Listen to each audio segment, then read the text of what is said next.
Hello दोस्तों, नमस्कार। आप सभी का आरवी मानुषिक पर स्वागत है।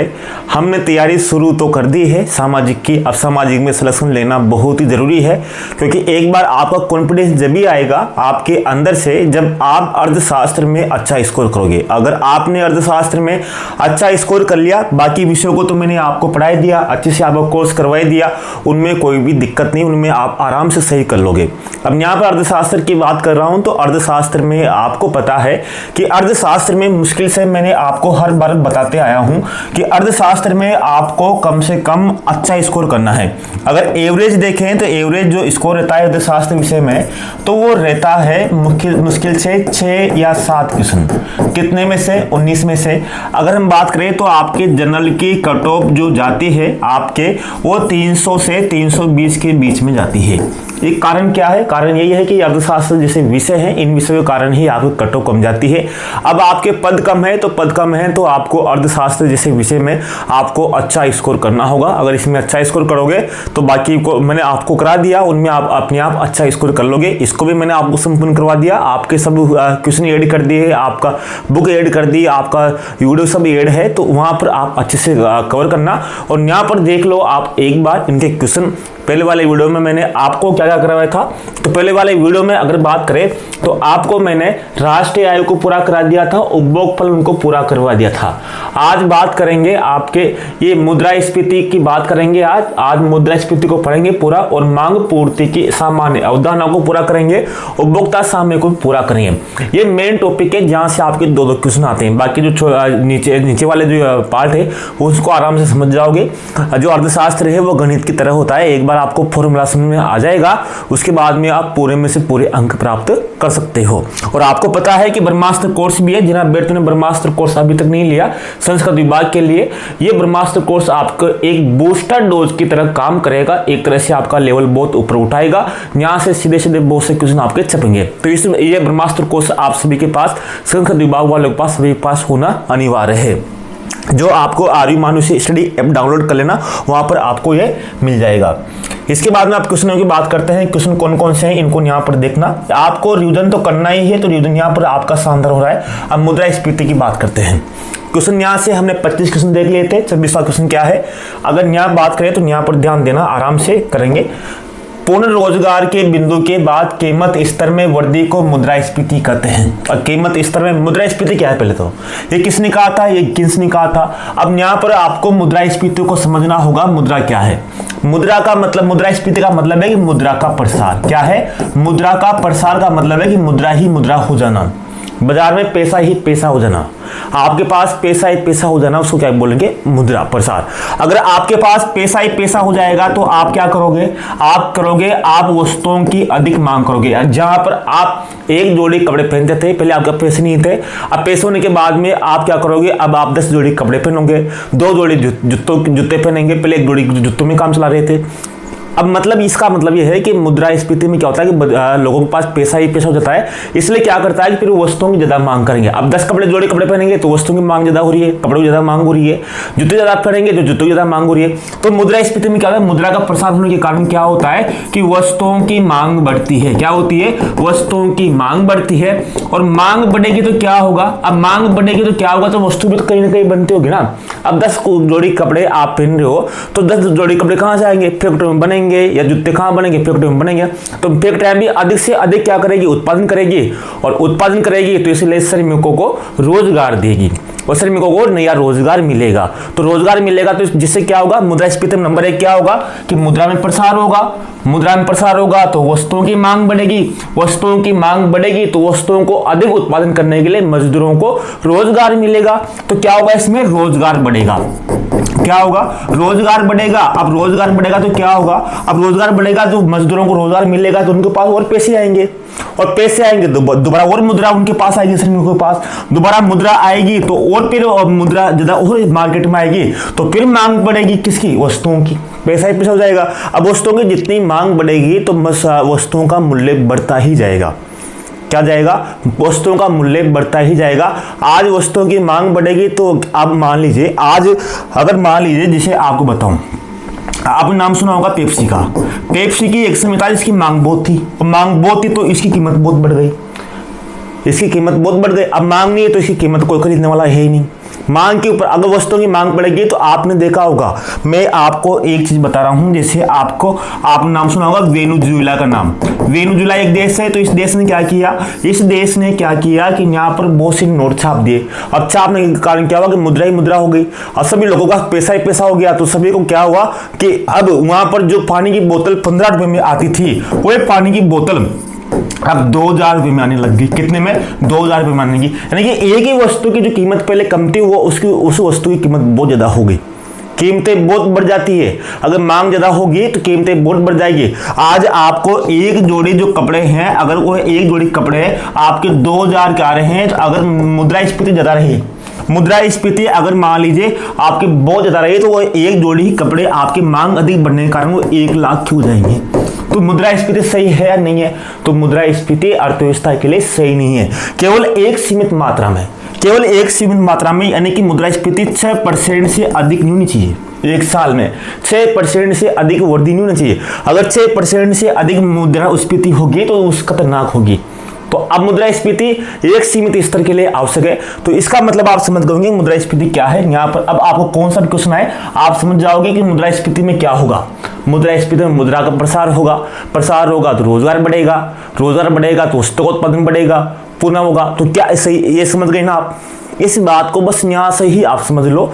मुद्रास्फीति, मुद्रास्फीति क्यों बढ़ना भी खतरनाक क्यों है? बढ़ना इसलिए खतरनाक है कि वस्तुओं के मूल्य बहुत ज्यादा बढ़ जाएंगे। इसलिए मुद्रास्फीति मुख्यतः अगर बात करें तो मुद्रास्फीति की दर है वो 2 से 6% के बीच में रहना चाहिए। भारत में जो मुद्रास्फीति है वो क्या मानी गई है? 2 से 6% के बीच में। अगर मुद्रास्फीति 2 से कम भी नहीं होनी चाहिए, अगर मालूम थोड़ी बहुत हल्की होनी चाहिए, मतलब जैसे 2% प्रतिवर्ष की दर से वस्तुओं के जो दाम है, जो मूल्य है, जो मुद्रा है वो 2 से 6%। जैसे मान लीजिए आज आपके यहाँ आज 2024 है, तो 2024 में हमारे पास 100 रुपए थे, तो 2025 में अब कितने रुपए होने चाहिए? तो यहाँ पर हमारे पास 102 रुपए से 106 रुपए हमारे बाजार में होना चाहिए, 2 से 6 रुपए बढ़ना चाहिए। फिर अगली बार बात करेंगे तो यानी कि इतना ही पैसा बढ़ना चाहिए बाजार में। जैसे आज 1 लाख करोड़ रुपए भारत में है, तो 1 लाख करोड़ का केवल 2 से 6% ही मुद्रा भारत में बननी चाहिए। फिर अगर मुद्रास्फीति, इस बात को यहाँ समझना, विस्तार से मैं आपको समझा दिया, आप इस बात को समझ गए होंगे। मैंने पहले भी आपको समझा रखा है, लेकिन इतना टाइम नहीं कि मैं आपको दोबारा इस तरह से कराऊं, क्योंकि अब आपको रिवीजन करना है, आपको फटाफट कोर्स करना है, ये यहाँ पर ध्यान दे लेना, ठीक है। मुद्रास्फीति में क्या होता है? तो मुद्रास्फीति में क्या होता है, इसका सही आंसर क्या है?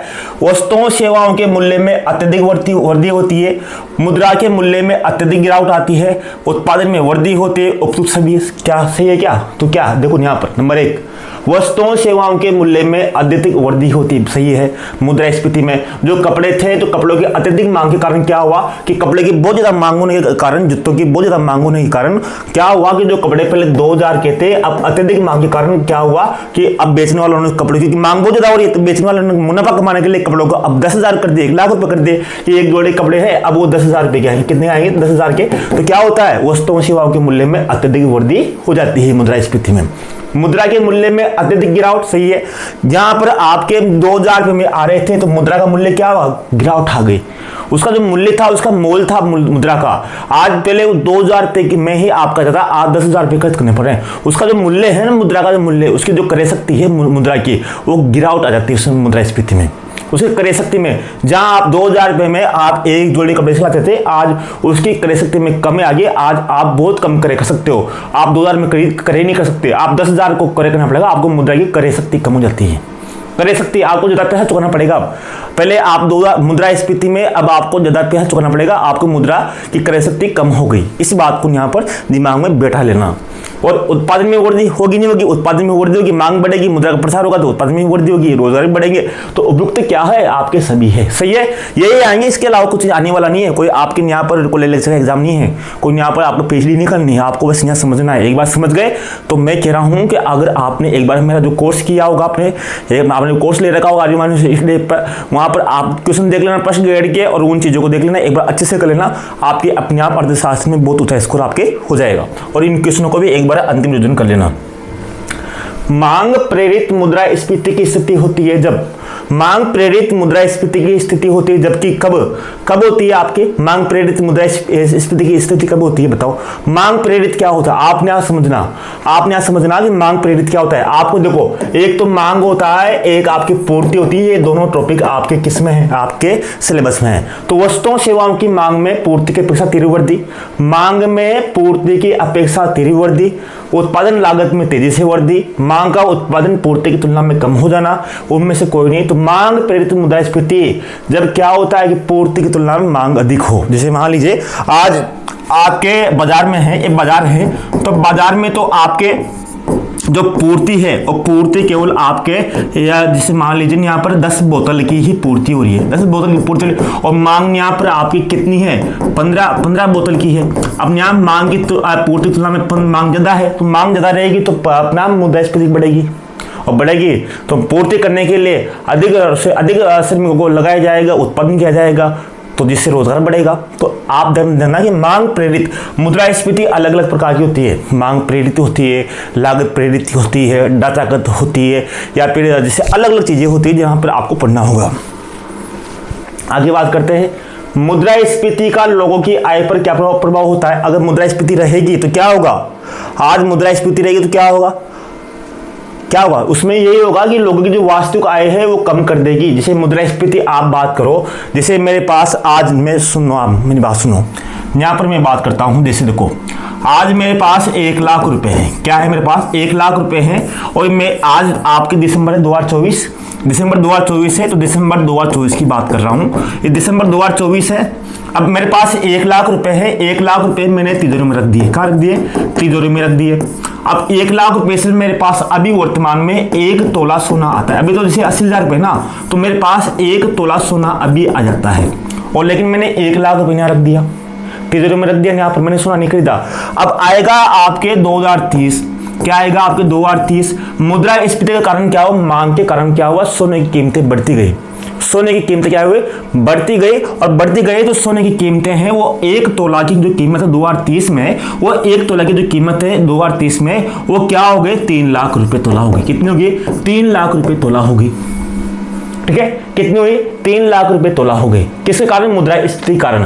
तो क्या हुआ, अगर हम 1 लाख रुपए अगर 2030 में निकालेंगे तब भी वो 1 लाख रुपए ही निकलेंगे। कितने निकलेंगे, 1 लाख रुपए ही निकलेंगे, और लेकिन उसकी जो मुद्रा का मूल्य है वो कितना कम हो जाएगा।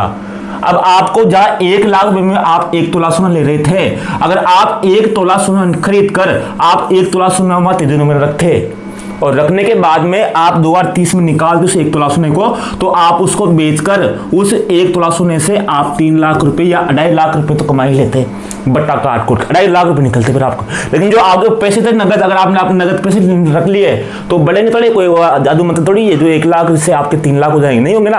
तो इस बात को समझना, कभी भी मुद्रास्फीति की स्थिति में जब भी मुद्रास्फीति रहती है तो कभी भी नगद पैसा तिजोरी में नहीं रखना चाहिए, वो वैसे वैसे रहेंगे। और मुद्रास्फीति के कारण आज मान लीजिए आपके 2010 में अगर बात करें, किसी व्यक्ति ने तिजोरी में अगर मान लीजिए उस समय तिजोरी में उसने 1 लाख रुपए रख दिए, और उसने 2024 में अभी निकाला हो क्या, 1 लाख रुपए अभी निकाला हो, तब भी 1 लाख रुपए निकले। अब 2010 में अगर बात करें तो उस समय सोना था, कितना था, 20,000 रुपए तोला था, 20,000 रुपए तोला था। तो उस समय 1 लाख में उस समय 5 तोला सोना आता, कितना तोला, 5 सोना। आज उसने 2024 में निकाला तो 1 लाख रुपए निकले, तो 1 लाख से भी 1 तोला रहा है, तो 4 तोला का नुकसान, 4 लाख का नुकसान हो गया। तो क्या हुआ, वास्तविक आय को कम कर देती है, इस बात को ध्यान देना है। तो इस बात को आपको जीवन में भी ध्यान करना है। भारत में मुद्रास्फीति रहती है तो आपको कहीं ना कहीं निवेश करना है, पैसों का कहीं ना कहीं निवेश करना है, आपको कहीं तिजोरी में बंद करके नहीं रखना है। इस बात को भी आपको समझना है, या एफडी करा दो या कुछ न कुछ करा दो, लेकिन ऐसे रखना नहीं है आपको। मुद्रास्फीति को नियंत्रित किया जा सकता है, यहां पर समझना, दिमाग में बैठाना चीजें। मतलब जैसे मुद्रास्फीति को नियंत्रित किया जा सकता है। मुद्रास्फीति का मतलब क्या है, मुद्रास्फीति का मतलब है कि मुद्रा का प्रसार। अब मुद्रा को कम कैसे किया जाएगा, जो मार्केट में जो बाजार में जो पैसा है उस पैसा को कैसे कम किया जाएगा। इसका मतलब ये है कि मुद्रा को या तो सरकार वापस उस कलेक्ट कर ले, सरकार अपने पास खींच ले। तो कैसे खींचेगी? लोगों से जो पैसा है वो पैसा सरकार खींच ले उसको रोकने के लिए। तो क्या करेगी?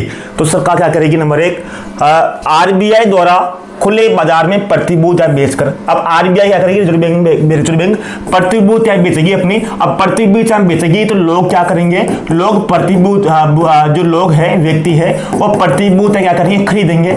अब खरीदेंगे तो खरीदने के लिए क्या देंगे? पैसे देंगे। और पैसे कहाँ जाएंगे? आरबीआई के पास जाएंगे और आरबीआई उन पैसों को अपने पास स्टॉक कर लेगा, जिससे क्या होगा?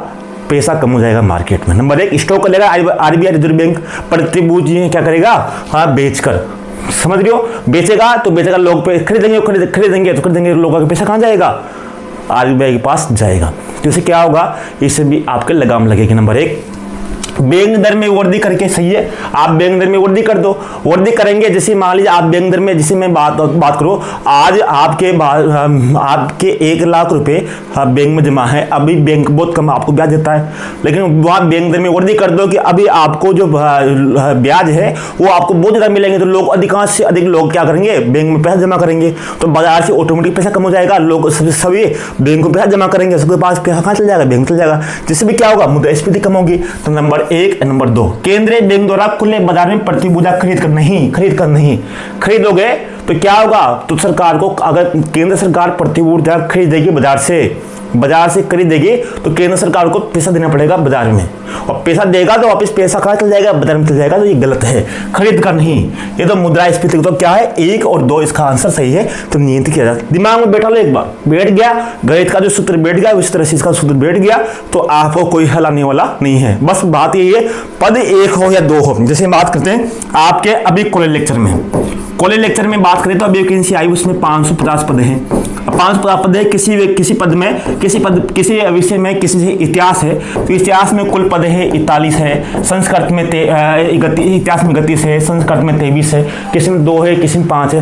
लेकिन आपके अंदर कॉन्फिडेंस होना चाहिए कि मेरी तैयारी बहुत शानदार है। जैसे आपकी कट हो जाती है 330 के लगभग, तो इस बार आप समझ की तैयारी करो तो आपका कॉन्फिडेंस ये होना चाहिए कि मैं इस बार 350 के ऊपर नंबर लेके आऊंगा। अपने आप आपकी तैयारी इतनी अच्छी कर लो, आपको कंपटीशन किसी से तुलना नहीं करनी, बस आप तो तुलना करो कि इस बार मैं 350 से अधिक नंबर लेके आऊंगा और रिकॉर्ड तोड़ लूंगा, तो आपका सिलेक्शन अपने आप हो जाएगा।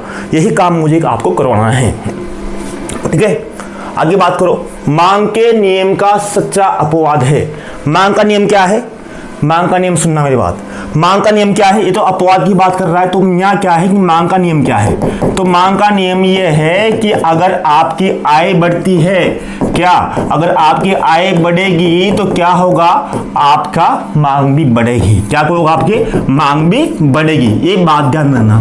जैसे मान लीजिए आज मेरी आय है 10,000 रुपये, तो मैं उस हिसाब से बड़े पहनूंगा। आज मेरी आय है तो 50,000 रुपये, तो मैं उस हिसाब से मांग करूंगा।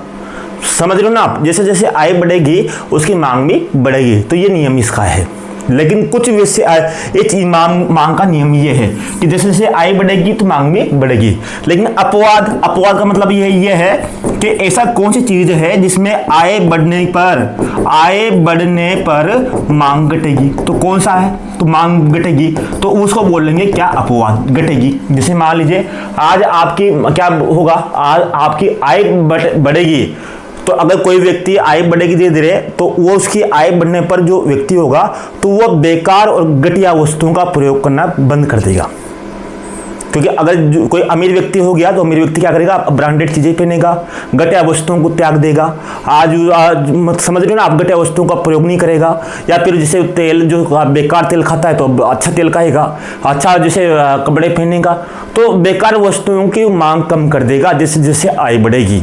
ठीक है ना? और जिनके पास आय कम रहती है बिल्कुल, तो वो घटिया और बेकार वस्तुओं को अधिक से अधिक, जैसे आज सेल लग गई कहीं 100 रुपये में 2 जोड़ी, 100 रुपये में 5 जोड़ी, तो वो जिनकी आय कम होती है वो वहाँ जाते हैं। लेकिन जिनकी इनकम बढ़ती जाती है तो वहाँ नहीं जाते, फिर वो अपने आप को सिर्फ महसूस करते वहाँ चलेंगे, नहीं उनको अपना छोड़ देंगे। तो उनको बोलते हैं गिपिन वस्तु। क्या बोलते हैं उनको? गिपिन वस्तुओं को घटिया वस्तु। तो ये अपवाद यही है, गिपिन वस्तु को घटिया वस्तु बोलते हैं। तो ये है मांग का नियम, अपवाद, कि उन आय बढ़ने पर मांग घटेगी किन वस्तुओं की? गिपिन वस्तुओं की या घटिया वस्तुओं को। बाकी इस पर गिपिन वस्तुओं पर किस पर? घटिया वस्तुओं पर। घटिया वस्तुओं पर क्या होता है? घटिया वस्तुओं पर ऋणात्मक प्रभाव होता है। ऋणात्मक प्रभाव का मतलब क्या है कि इस पर आय बढ़ने के साथ मांग कम होती है, उसको बोलते हैं ऋणात्मक प्रभाव। ठीक है, आगे मैंने आपको बता दिया, अब यहाँ करूंगा तो बहुत समय लग जाएगा।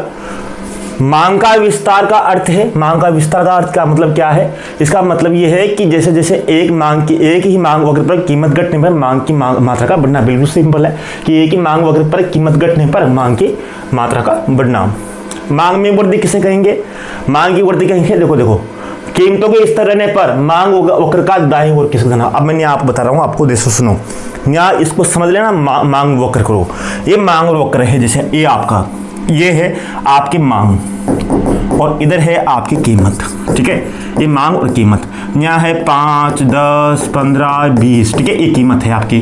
और यहाँ है 1, 2, 3, 4, ये 5। ठीक है, अगर कोई किसी वस्तु की कीमत 5 रुपये रहेगी तो आप उस वस्तु की कीमत 5 रुपये रहेगी, कम कीमत रहेगी, तो आप अधिक से अधिक मांग करोगे, उस वस्तु को अधिक खरीदोगे।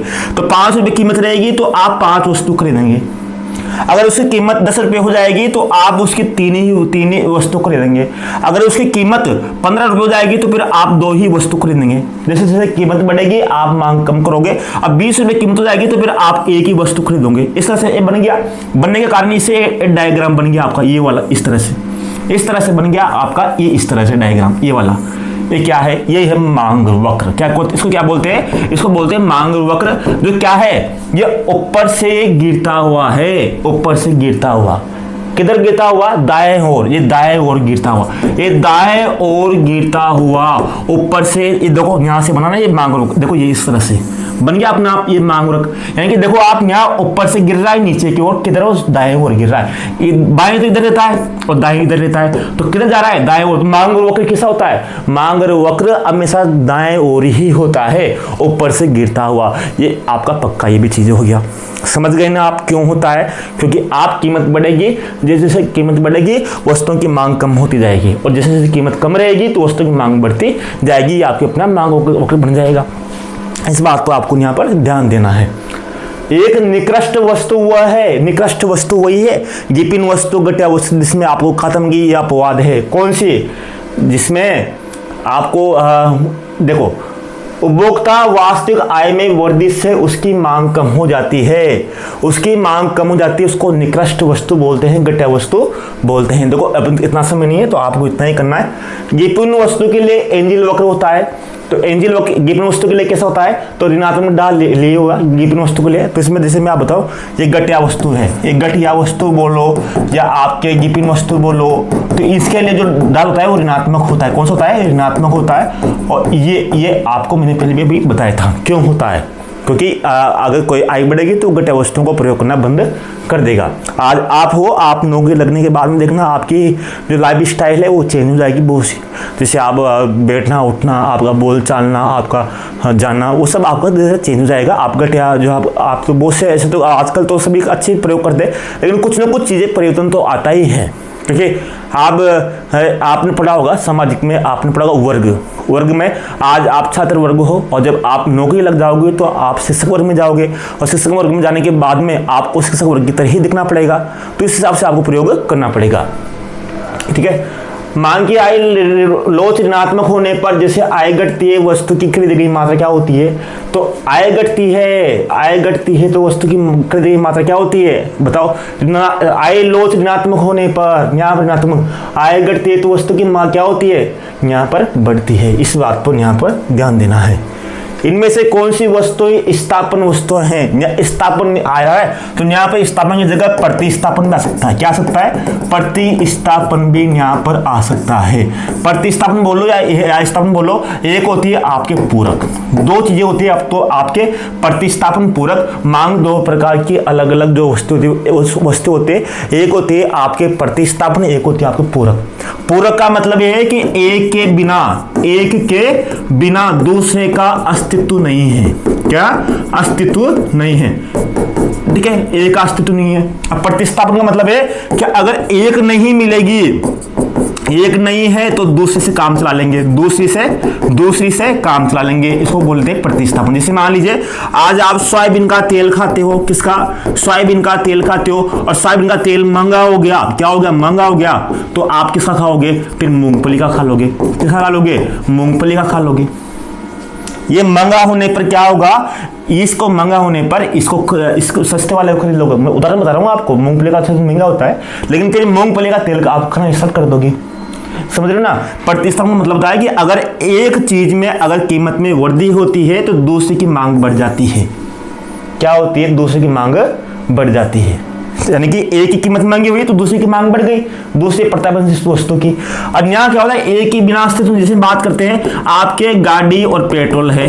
अब गाड़ी और पेट्रोल का मतलब यह है कि गाड़ी बिना पेट्रोल के नहीं चलेगी, गाड़ी बिना पेट्रोल के नहीं चलेगी। अगर यहाँ बात करें पेट्रोल की कीमतें बढ़ जाएगी, कीमतें क्या होगी? कीमतें बढ़ जाएगी तो क्या करोगे फिर आप? क्या गाड़ी खरीदोगे? नहीं, आप फिर क्या करोगे? आप सीएनजी की गाड़ी खरीदोगे, इलेक्ट्रिक गाड़ी खरीदोगे। यानी कि एक की कीमत बढ़ने पर क्या होगा? बढ़ने पर आप दूसरी की मांग क्या कर दोगे? कम कर दोगे। जैसे पेट्रोल की कीमतें बढ़ जाएगी तो गाड़ी चलाना महंगा हो जाएगा, इसलिए व्यक्ति कम से कम पेट्रोल की गाड़ी कम से कम खरीदेंगे। समझ रहे इस चीज को आपको यहाँ पर समझना है, ठीक है। जैसे मान लीजिए आज मैं बात करता हूँ, आपके चाय की पत्ती है। अब चाय की पत्ती है तो चाय की पत्ती क्या काम आती है? दूध में डालने की काम आती है। दूध और चाय दोनों एक दूसरे संबंधित है। अगर यहाँ पर चाय की कीमतें बहुत बढ़ जाएगी तो दूध भी कम, इसकी बिक्री कम हो जाएगी। तो एक पूरक वस्तु है, इस समझना, इस चीज को आपको यहाँ समझ गए होंगे। तो कौन सी है? तो आप यहाँ देखो पूरा स्थापना वस्तु कौन सी? पेप्सी और कोको कोला। पेप्सी, अगर पेप्सी महंगी हो जाएगी तो व्यक्ति इसको खरीद लेंगे, किसको? कोको कोला को खरीद लेंगे, ठीक है। इसकी महंगी हो जाएगी तो इसको खरीदने लग जाएंगे, ठीक है। लेकिन कॉफी और दूध दोनों एक दूसरे संबंधित है। हीरा और गाय, दोनों हीरे और गाय संबंधित, पेन और शायद दोनों एक दूसरे से संबंधित है।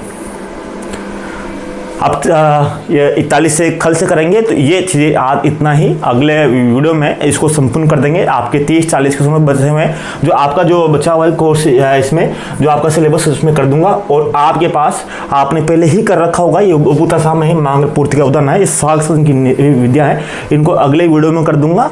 मैं भी चाहता हूँ क्योंकि बहुत लंबा वीडियो जाता है, अगर मैं आपको जल्दीबाजी रहूँगा तो आपको ढंग से नहीं समझा पाऊंगा। वैसे आप बार बार रिविजन कीजिए, अभी आपका रिविजन का समय है, आप अच्छे से पढ़िए और कहीं ना कहीं आपको हेल्प मिलेगी ब्रह्मास्त्र कोर्स से। और वैसे भी आपको संपूर्ण कोर्स कराए रखा है तो आपको हो सकता है, अगर आपने ले रखा है तो आपको कोई दिक्कत आएगी नहीं, और आएगी तो आप मेरे बेशक आपसे मेरे से पूछिए, मेरे व्हाट्सएप नंबर पर आप कॉल मैसेज कीजिए, वहाँ पर आपको संपूर्ण समाधान किया जाएगा। लेकिन आपको इस बार तैयारी अच्छी करनी है, अच्छे से पेपर देख के आना है। अर्थशास्त्र विषय में आपको अच्छा स्कोर करना है, 10 के ऊपर तो आपको होना ही चाहिए। 10 के ऊपर अच्छा स्कोर रहेगा तो आपको अन्य विषय में अपने आप अच्छा स्कोर हो जाएगा। मिलते हैं नेक्स्ट वीडियो में। धन्यवाद, नमस्कार, जय हिंद दोस्तों।